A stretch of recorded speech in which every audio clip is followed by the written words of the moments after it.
Hello everyone, this is Taryn with the Wonderfully Made Handcrafting, and welcome to day one of ByTheWell4God's newest kit, Contending for the Faith. Now today I'm doing something a little different in the background. I forgot that you could actually do this technique, and so I hope you enjoy it just as much as I did. And that is embossing with clear embossing powder and then using some distress sprays on top of it.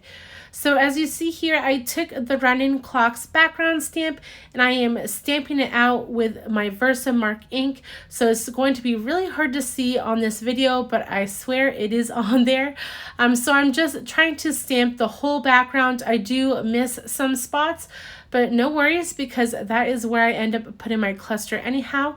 So it ends up working out in my favor just fine. So anyways, I just keep on re-inking it and making sure that I get as much of the page covered as possible. And then we're going to work with some of my Ranger clear embossing powder. Now, embossing powder is really tricky to work on in your Bible since your Bible's so hefty, but you can still make it work, as you can see me doing here. And I am also running out of my clear embossing powder.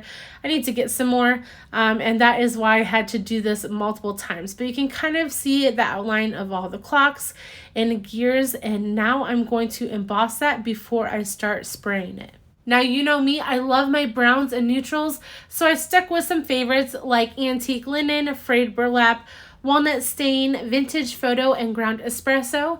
And I used some of them with the distress spray stains, and I also used some distress oxide sprays. Now here I added some mint tape in that gutter to really protect that side of the page. And when I do the sprays, I end up starting with the spray stain first. That way the oxide doesn't overtake the page. I do wish I used a little bit more of that antique linen spray stain. As you can see here, once I add in the distress oxide sprays, they have a very wide reach in their spray. I'm not sure if it's just mine, but their spray is just much larger. And so it kind of takes over a little bit. That's why I try to cover a lot of it with spray stains first. I did let it sit a little bit before I came in with that paper towel, just to let you know I skipped that. But all I did with the paper towel was pick up everything that was laying on top of the embossed area. So both the spray stains and distress oxide sprays are water reactive. However, I really prefer and love the look of the oxidization of the distress oxide sprays. And so what I did here was just spray a bunch of water on here and let it sit for quite a while and let all the oxidization process kind of go on while I worked on some other stuff. So since this background has so much embossed work on it, I'm going to set it aside to dry naturally. If we heat set it, it would just reheat all the embossed work and it wouldn't be as crisp of an image. So instead I take out this stamp set Wings of Majesty, and specifically the verse Jude 1:24 through 25, which is in that really fun scripty font. And I'm going to add some more texture to this page by stamping it on the canvas bag. Now I find it best to use my stamp positioning tool for fine stamps like this, and so that is why I used it, and you can stamp it twice like I did here and get a much darker image so it's easier to read. So now I'm going to cut this out with my Tim Holtz 9.5-inch scissors. These are like the best scissors to have. If you have, I guess fussy cutting scissors are the best, but this is definitely my second favorite. So if you don't have these, grab these. I will try to link them down below. When I'm working with this canvas from the canvas bag, I really like to double it up because as you can see here with just one layer, you can see everything from the background. I do cut the top off so I can just have a nice frayed look, and I'm going to do that on both sides. I really like using the canvas bag part that has that red stitching, and so I'm using the red stitching on top and also on bottom to frame this verse. So to glue these two pieces of canvas together, I grabbed my Cocoina glue. This is the glue that ByTheWell4God suggests to work with their Pocket Bible journaling kits, and they do sell this glue in the shop as well. It is much cleaner than Fabri-Tac glue and definitely has its place. So these are all the Snapshot Ephemera pieces from Tim Holtz's new pack, and I am looking for that perfect photo to go in the upper right hand corner of this cluster. I really don't want it to be too much because I really love the background, and so I don't want the cluster to take up too much of the page. And ideally I would like it to go kind of with the theme. I'm trying to kind of stay with the steampunk theme, and so I thought maybe of this car with the two gentlemen, but then I didn't really know if that would work. Then I thought maybe of this airplane with the army guy or whoever he is. And then I found these guys on their motorcycles. This is 4 guys on 4 motorcycles, and it was really fun. However, it was taking up a little too much of the page, and I wasn't going to see the 4th gentleman, and so I just decided to cut him out, and I'll use him on a different page in the future. But this is a very white photo. So instead of just leaving it that bright white, I could have used some Distress Oxide to tone it down some and make it more vintage. However, instead, I grabbed some tea bags. My friend Lindsay, many of you know, Lindsay Decor, showed me this video the other day of someone using tea bags and collage medium on old photos to make them look older. And so I decided to try it out. So I grabbed some tea and steeped it for some time. And then I grabbed my collage medium and it just went to town. I tried it out. This was my first time trying it out, and it ended up working great. I think I will be using this technique a lot in the future, and especially with this kind of photo ephemera pack. I do have to say, originally I had crumpled it up a little bit. However, next time I probably won't crumple it up because I ended up smoothing it out anyhow as much as possible. Now, you could definitely have it crumpled up to give more texture. However, I really wanted to see the details of these men with their motorcycles, especially since I loved how the circle of their tires kind of matched the wheels and gears and everything going on in the background. So that is especially why I wanted to make sure that everything was seen clearly.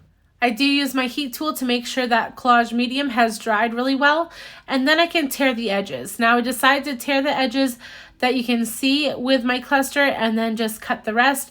I like the look of the torn edge, but you have to make sure that that collage medium has really dried or else you'll tear it off the whole photo. Now I'm ready to put my whole cluster together, and my background has finally dried on my Bible. So here I am, I have that photo, and then I also have the canvas piece, and then that last piece is a dictionary page.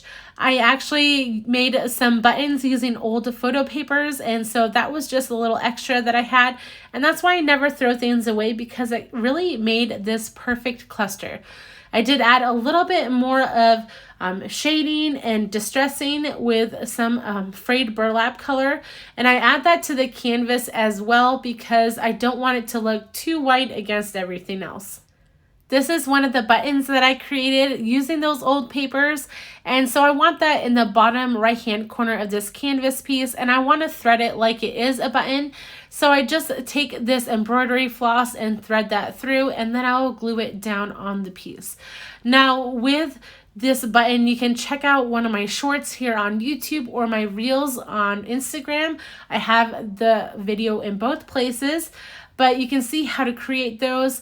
I did use Glossy Accents on top, and that is what gives that nice shine. However, I did crack this button with the Glossy Accents, which is absolutely fine. It was kind of curling with the Glossy Accents, and so when I bent it to make it flat again, it cracked a little bit, but I love that look.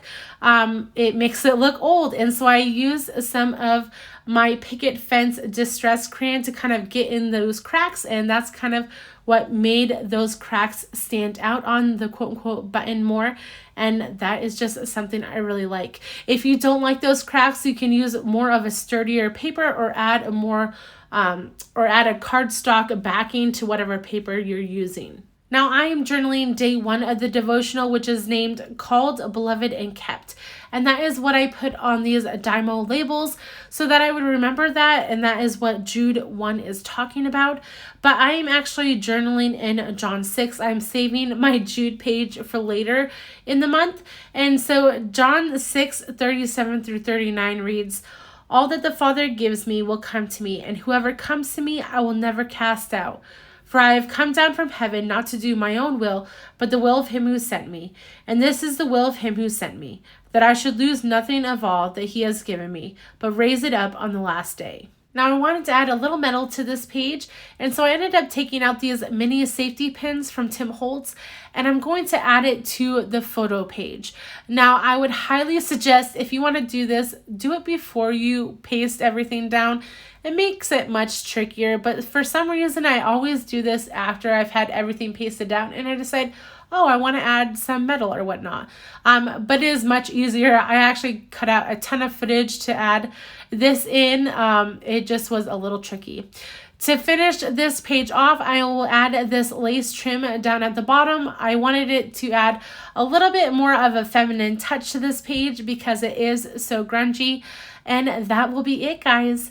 If you've enjoyed this video, please like and subscribe to my channel. You can also follow me over on Instagram at Wonderfully Made Handcrafting. I'll try to link everything I use down below in the description, and I hope you have a wonderful day. Bye.